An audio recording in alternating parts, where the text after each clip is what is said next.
말씀의 제목은 죄 씻음입니다. 죄 씻음. 지난주 제목하고 어떻습니까?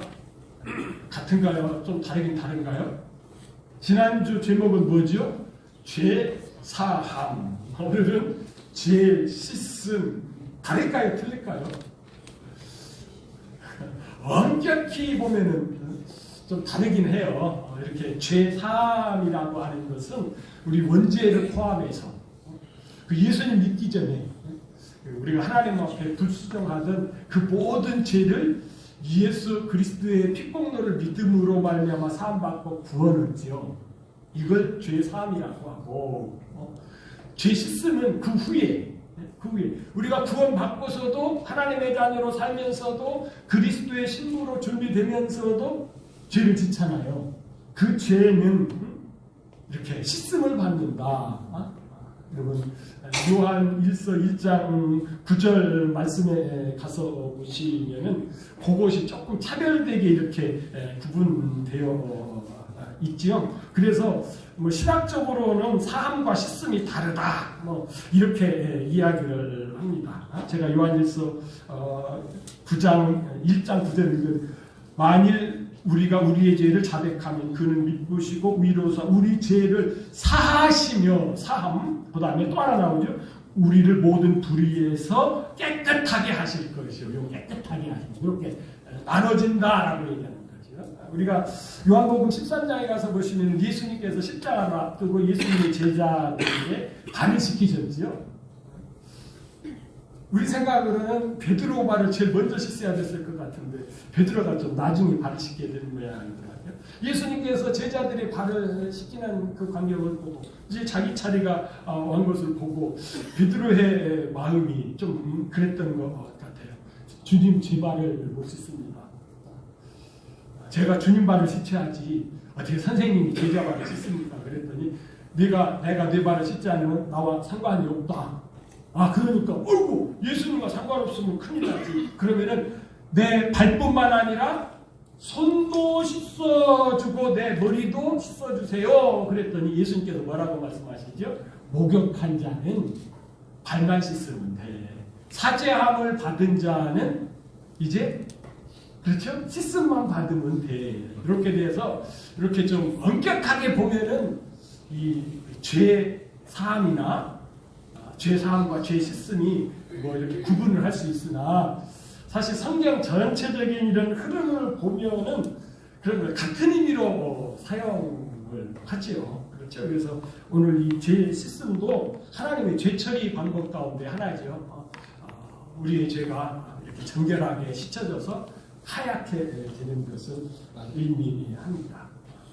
뭐 지난주에도 일부 예배 시간에는 이렇게 말씀을 드렸습니다만은 그렇죠. 이 죄 씻음에 대해서 여러 가지로 표현해요. 이사야서 6장 10절에 가서 보시면은 이 죄 사함을 이제 카파르 덮었다라고 하는 표현이에요. 사실은 네 죄가 사하여졌느니라 할 때는 카파르에 가서 덮었다. 네 죄를 덮었다. 시편 104편 3절 말씀으로 하면은 우리의 죄가를 우리에게서 멀리 옮기셨다. 동에서 서쪽으로 옮기셨다. 그러니까 우리의 죄를 누구한테? 예수님한테 옮기셔서 예수님이 감당하게 하셨다. 이것도 다 이제 죄사함과 관계되는 말씀이죠. 에베소서 4장 32절 말씀도 마찬가지로 용서했다. 지난주에는 제가 이렇게 용서받는 거에 대해서 강조를 했잖아요.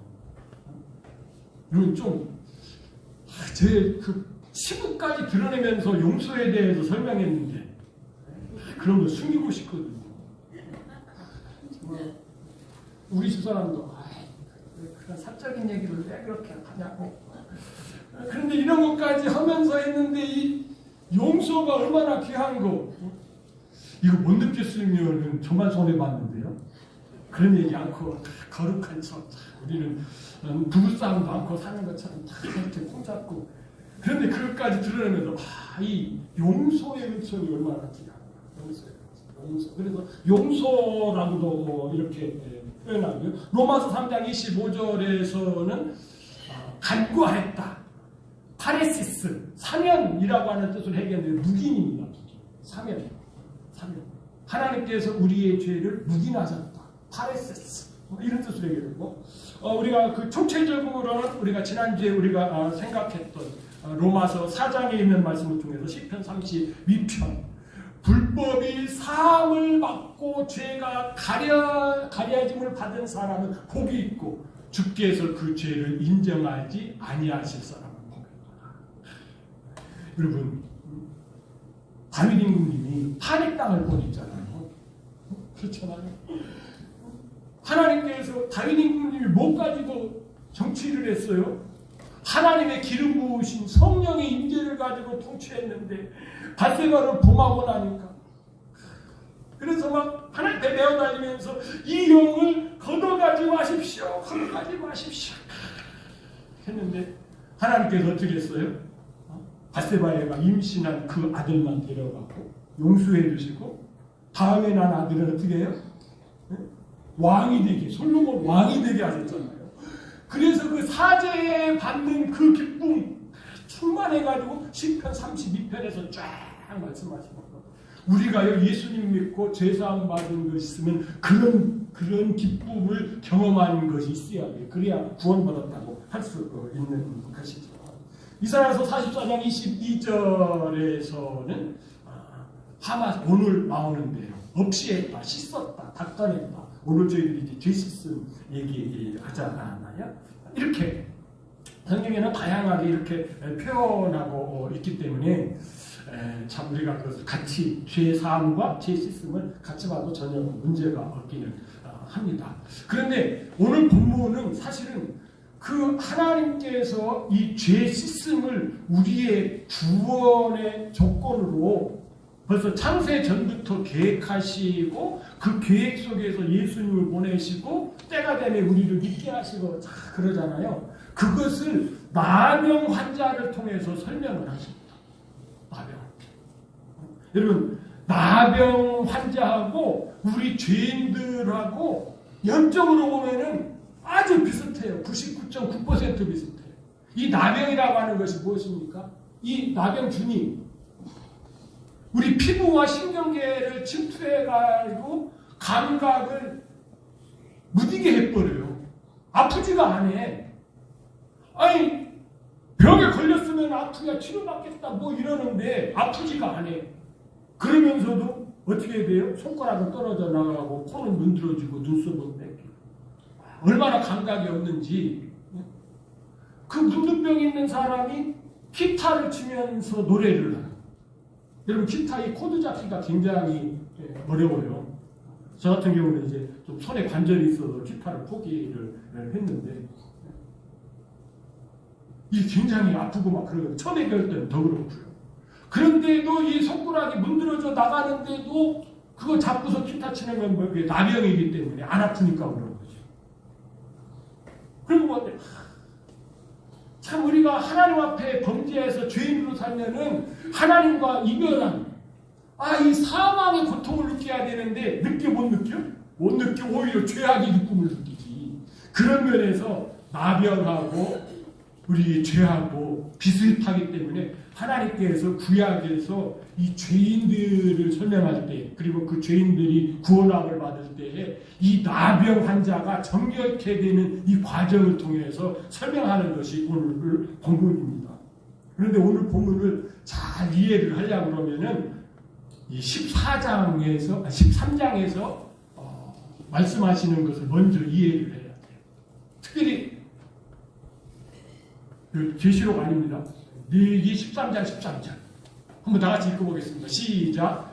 그가 진찰할 것이요 나병이 과연 그의 전신에 퍼졌으면 그 환자를 정하다 할지니 다 희어진 자인즉 정하거니와. 여러분, 이상하지 않아요? 고치고 싶죠? 다시 한번 읽어보시고 좀 이렇게 성경 꽤나 안다라고 하는 사람, 그 나병 환자에 대해서 이렇게 좀 안다는 사람, 규례에 따라서 나병이 뭔지 안다라고 하는 사람이면은 이게 좀 그렇죠. 발견했습니까? 아직도 못 발견했어요? 영적으로 그렇게 무디십니까? 저는요 벌써 몇 년 됐네요. 우리 최원영장님 지금 새벽기도 잘 나오시는다마는 참 이 새벽기도 못 나오는 거에 대해서 늘 죄송스럽게 하나님한테도 죄송스럽게 생각하고 저한테 죄송스럽게 해서 아이고 목사님 내가 새벽기도 못 나가서 참 죄송합니다. 네? 이러실 때 그러실 때 새벽기도 나온 날 이 부분이 다 왔어요. 레위기 13장 13절. 그때 제가 어떻게 한 줄 아세요? 얼버무렸어요. 얼버무릴 수밖에 없어요.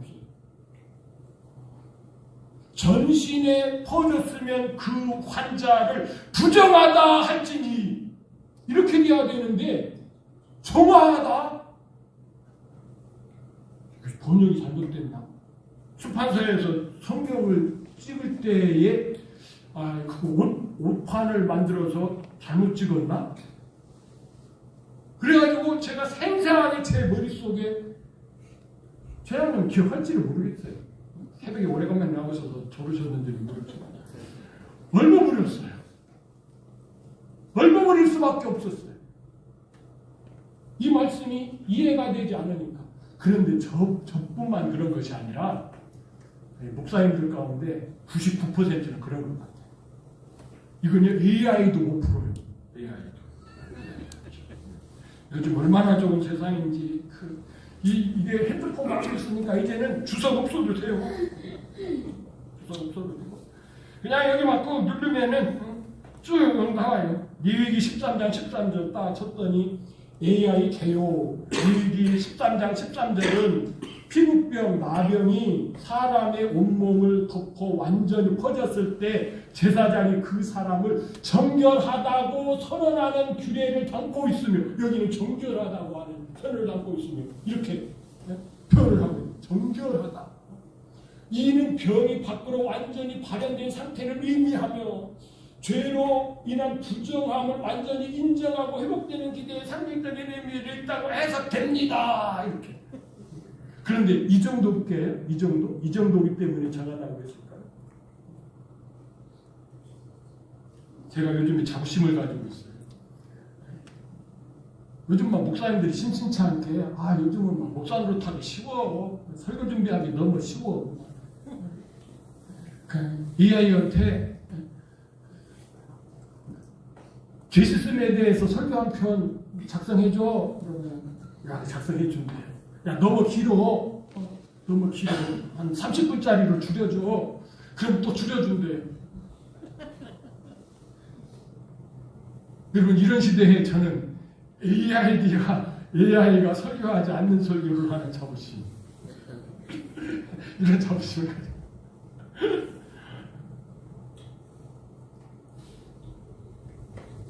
여러분 이 말씀을 이해를 해야 여러분 오늘 본문 말씀 이해되고 이것이 이해가 돼야 예수 그리스도를 통해서 우리가 속죄함을 받는 것이 이해가 되는 것이죠. 진짜로 그 감격, 하나님께서 이렇게 그냥 어떻게 하다 보니까 너 예수 믿었으니까 구원 얻는다 그런 것이 아니라 그 하나님의 그 체계 속에서 쫙 와서 이 죄쓰심의 역사가 이렇게 연결되는구나. 그것을 깨닫게 되는 거죠. 그렇게 되면은 우리를 구원하신 이 십자가의 은혜나 그 부활의 능력이나 이런 것들이 더욱 귀하게 이렇게 느껴져서 어떻게 되는 것이에요? 우리가 구원의 이 확증 속에서 주님을 따르는 것이 얼마나 복된가 하는 것도 다윗처럼 그렇게 누리게 되는 것이죠. 여러분 온몸이 이 나병균이 몸에 퍼졌다라고 하는 뜻은 이런 뜻입니다. 하나님 앞에 내가 쇳덩어리입니다. 쇳덩어리. 처음부터 여기까지 내가 완전히 쇳덩어리입니다. 여러분 이런 자세로 십자가를 받아들여야 된다는 거예요. 여러분 누가복음 18장에 가서 보면 그렇지 않은 사람이 있었지요. 예수님께서 말씀하십니다. 두 사람이 기도하러 성전에 왔대요. 바리새인하고 바라지는 대로 누구요? 세리. 바리새인하고 세리. 바리새인이 어떻게 기도했다고요? 어떻게 기도했어요? 아버지 하나님 참 감사합니다. 나는 저런 사람과 세리와 같이 아니하고 토세풀이 가늠한 자들과 같이 아니하고 하는 사람이다. 나는 적어도 1회에 2번씩 금식하고 소득의 11조를 드립니다.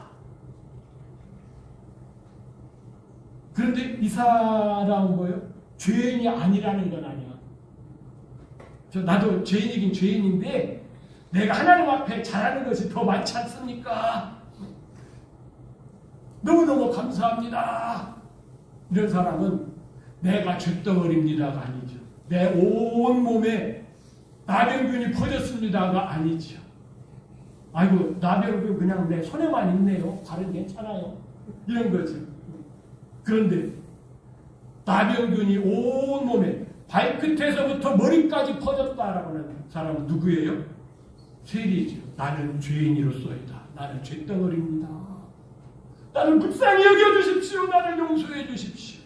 누가 위로감을 받고 났다고요? 누가요? 세리. 그럼 바리새인은 위로감을 받지 않고 가도 되나요? 아니 나는 의로와 뭐 자기 자신이 그렇게 생각하면 되나요? 이 얘기를 오늘 본문에서 하고 있는 것입니다.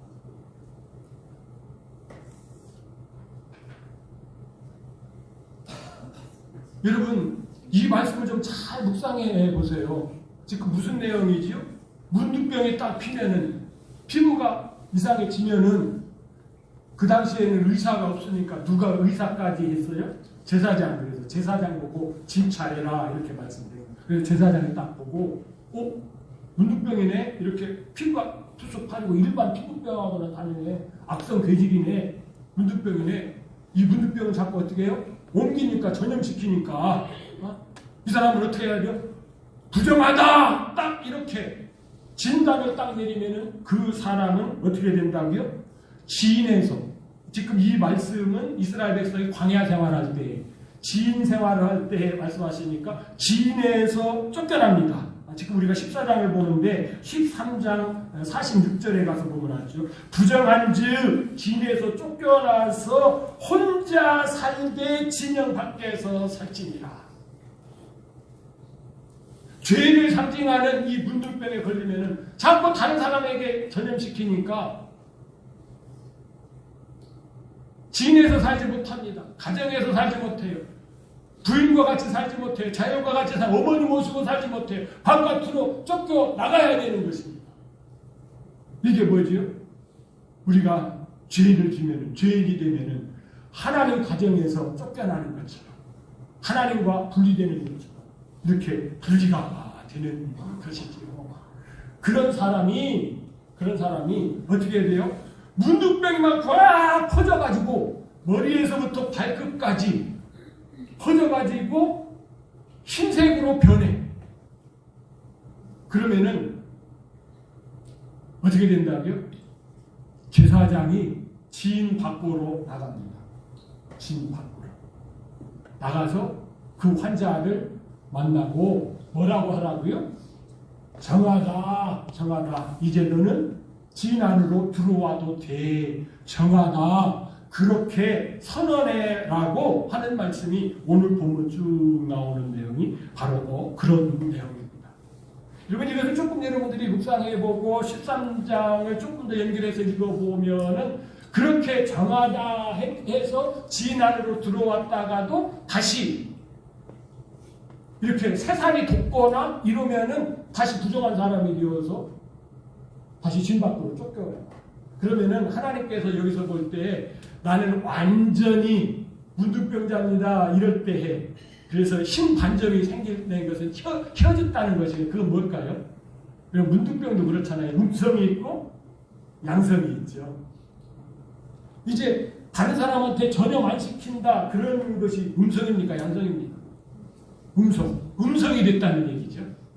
의학적으로 얘기하면 음성. 문둥병이 온전히 퍼졌지만은 음성. 죄를 사함받았죠. 병을 고침받았죠. 그 병의 증세는 있어도 그 병의 증세로 인하여서 이신 것이 있어도 그런 얘기인 것이죠. 지금 우리가 하나님 앞에서 죄 용서함 받는 것에 대해서 이렇게 설명을 하면서 그 절차가 나옵니다.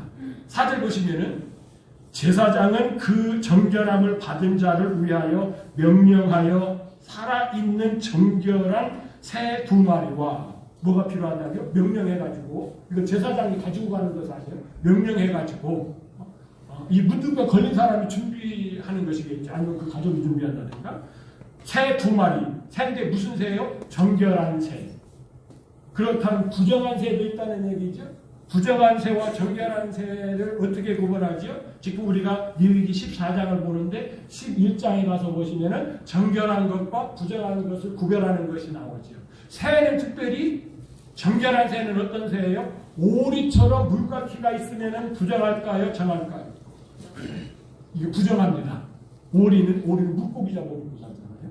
독수리처럼 부리가 막 쫙 이렇게 돼 있고 이 발톱이 날카로워서 한번 막 딱 누르면은 웬만한 그 여우 같은 것도 꼽자 못하. 이런 독수리는 될까요? 안 될까요? 부정할까요? 정할까요? 부정합니다. 그러니까 짐승을 잡아먹든지 물고기를 잡아먹든지 까마귀처럼 이것도 먹고 저것도 먹고 부정할까요? 정결할까요? 부정합니다.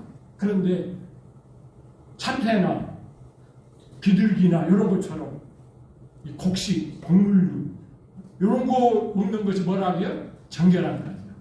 그래서 결국은 성경에서는 비둘기를 얘기하는 거죠. 새 2마리, 그 다음에 백향목, 홍색실, 우술초. 먼저 한번 여러분 이 새 2마리를 생각을 해봅시다. 왜 새 2마리가 필요할까요? 한 마리는 어떻게 하라고요? 물 흐르는 물, 고여있는 물이 아니에요. 흐르는 물. 흐르는 물. 성경에서 생수지요. 살아있는 물. 흐르는 물 위에서 그러니까 물이 밑으로 막 흘러요.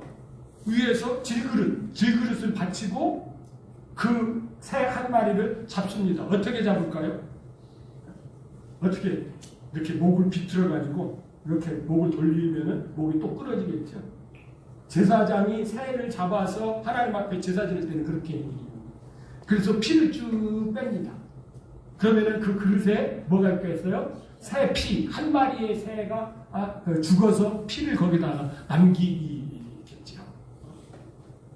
그것을 이제 제사장이 손에 들게 되는 것이죠. 그 재물을 누가 잡느냐 하는데 저도 아직도 고민인데 어떤 분은 제사장이 직접 잡는다. 아니 어떤 분은 그 재물을 가져온 죄인이 잡는다. 그런데 제사장이 직접 잡는 것 같지는 않고 레위인들이 잡거나 뭐 이렇게 하는 것 같은데 아직 정확히 거기에 대해서 뭐다 이렇게 확증을 못하겠어요. 어떤 제법은 그거 같고 또 어떤 제법은 저런 것 같고 그래가지고. 그런데 저기에서는 확실합니다. 명하여 했으니까 제사장이 직접 하는 것은 아니죠. 그리고 또 한 마리 새는 어떻게 하라고요?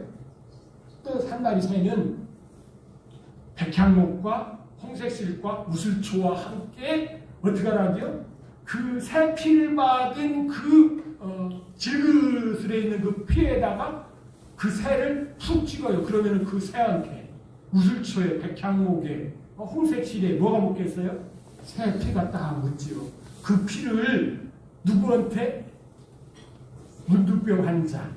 그러니까 온몸에 퍼진 문둥병 환자한테 몇 번 뿌려요? 7번 뿌리면서 정하나. 이제 너는 집으로 돌아가도 돼. 너는 용서받았어. 사함을 받았어. 그렇게 하라는 것이죠. 자, 그런데 이 말씀을 가만히 생각을 해보면은 제사장이 그 새를 살릴 수 있는 능력이 있으면은 한 마리면 되겠죠. 뭐 비틀어서 피 뺐는데 또 살아라 그랬더니 또 살아나. 그러면 그 새 가지고 툭툭 담그면 되겠지만은 그렇게는 못하잖아요. 그러니까 한 마리는 죽이고 한 마리는 핏부림을 하고 어떻게 합니까? 날려보낸다는 건 뭐지요? 죄에 대해서 죽고 그것도 뭐예요? 그 죄에 대해서 죽은 것이 하나님께서 보실 때에 합하다 인정이 돼서 날려보내는 건 뭐예요? 정하다 했으니까 부활하는 것이죠. 예수님의 죽으심과 부활. 이미 전에도 제가 말씀드렸잖아요. 예수님의 십자가만 해서는 안 된다고 하는 것이 바로 이런 말씀과도 연결됩니다. 왜 그렇습니까? 예수님께서 요한복음 5장 39절에 분명히 말씀하셨어요. 구약 성경은 우리가 어떻게 보고 어떻게 해석을 해야 된다고요? 너희들이 성경에서 영생을 얻는 줄 생각하고 성경을 열심히 연구하거니와 이 성경은 어떤 성경이지? 이 성경은 구약일까요? 신약일까요? 예수님께서 말씀하실 때 이 성경은 구약 성경이에요. 신약 성경이라고 쓰여지도 않았대요. 이 성경이 곧 내게 대하여, 내가 누구지요? 이 예수님에 대하여 증언하는 것이니라. 이렇게 우리가 구약 성경을 해석하는 데 있어서 가이드라인을 정확히 주어졌기 때문에 여러분 지금 이 레위기 14장 말씀도 예수님과 어떻게 해요? 연결시켜서 생각을 해야 돼요. 이렇게 생각하지 아니하면은 엉뚱한 말이 되는 것이지. 연결시켜서 생각하면 이것이 이 새가 예수님께서 십자가에 죽으시고 그렇죠? 그 피를 가지고 하나님께 보였을 때 이 피는 죄가 섞이지 아니하는 진짜 피구나. 짐승의 피가 아니구나. 죄가 없는 피구나. 그러니까 약속한 바대로 모든 죄를 용서하는 그런 피가 돼요. 그것이 증명이 된 것이 뭐예요? 예수님께서 부활하신 거예요. 부활하지 못했다라고 하면은 어떻게 되는 거예요? 그것이 증명이 안 됐다는 것이죠. 그러니까 요거 보면은 요 예식에서 예수님의 죽으심과 부활을 암시하고 있구나. 여러분 성경에도 이런 말씀이 많이 나오죠. 고린도서 15장 같은 데서도 뭐라고 말씀하세요? 내가 받은 것과 먼저 너희에게 전하노니 이는 성경대로 그리스도께서 죄를 위하여 죽으시고 죽은 것만 그냥 끝내는 것이 아니고요. 장사 진행 바 되었다가 성경대로 사흘 만에 살아나셨느니라. 이렇게 죽음과 부활 이렇게 연결시켜서 말씀하시죠. 그리고 또 이 로마서 4장 마지막에 가서 봐도 마찬가지 말씀을 그렇게 하고 계시죠. 우리가 범죄한 것 때문에 내줌이 되고, 내졌다는 얘기는 뭐죠? 십자가에 내졌다. 죽음 가운데 내졌다. 내줌이 되고 또한 우리를 의롭다 하기 위해서 살아나셨느니라. 이제 예수님께서 십자가를 지심으로 말미암아 우리에게는 뭐가 되었어? 의롭다 함이 선언되었기 때문에 예수님께서 어떻게 해요? 부활하셨다는 얘기죠. 부활하셨다. 그러니까 구약에 이렇게 보여준 것이 신약으로 와서 예수님의 그 십자가와 부활과 이렇게 연결되는 것을 보게 되는 것입니다. 여기까지만 하고 설교 마치겠습니다. 그런데 거기에다가 뭐도 들어가요? 백향목과 홍색실과 우슬초. 이 우슬초는 자주 나오잖아요. 우리 교동을 할 때에도 우슬초로 우리를 어떻게 한다고요? 전결하기. 제사장들이 이 우슬초에다가 이렇게 피를 묻혀서 뿌렸거든요. 그런데 백향목과 홍색실과 우슬초를 같이 그 세화해가지고 피를 찍어서 뿌리라. 이렇게 되어 있다. 여러분, 이 백향목은 뭐고, 이 우슬초는 무엇일까? 여러분, 백향목은 실제적으로 제일 큰 나무는 아니라는 거죠. 백향목 하면은, 여러분, 솔로몬이 성전을 지을 때에 주 재료로 쓰였던 리바논의 백향목으로 성전을 짓죠. 쭉쭉 올라간 그 서나무처럼 생겼는데, 정말로 어마어마하지요. 그래서 유대인들이 생각할 때에는 백향목 하면은 제일 큰 나무, 키가 제일 큰 나무. 우슬초는 뭐예요? 그 민초. 우리가 보통 얘기할 때 민초. 길가에 있는 풀. 그런 것이죠. 열왕기상 4장 33절에 분명히 이렇게 표현되어 있습니다. 다 같이 읽을까요? 시작. 레바논의 백향목에서 밤에 있는 우슬초까지. 우리나라도 이와 비슷한 말이 있죠.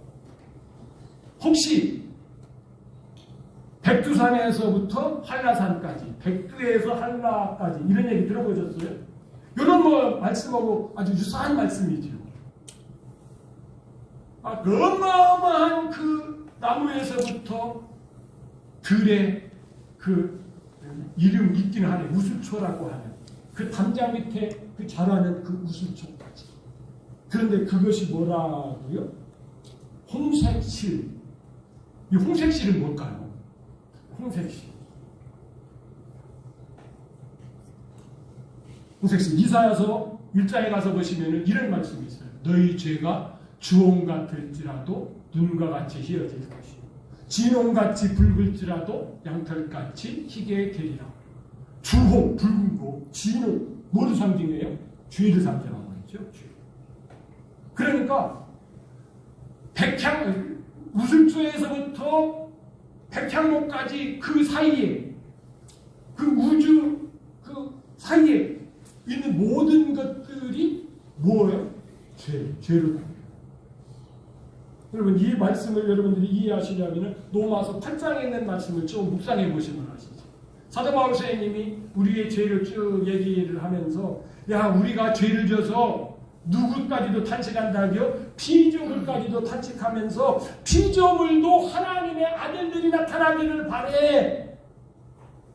예수님이 재림하셔서 천년왕국을 시작하기를 모든 것들을 회복하기를 바래 이렇게 말씀하십니다.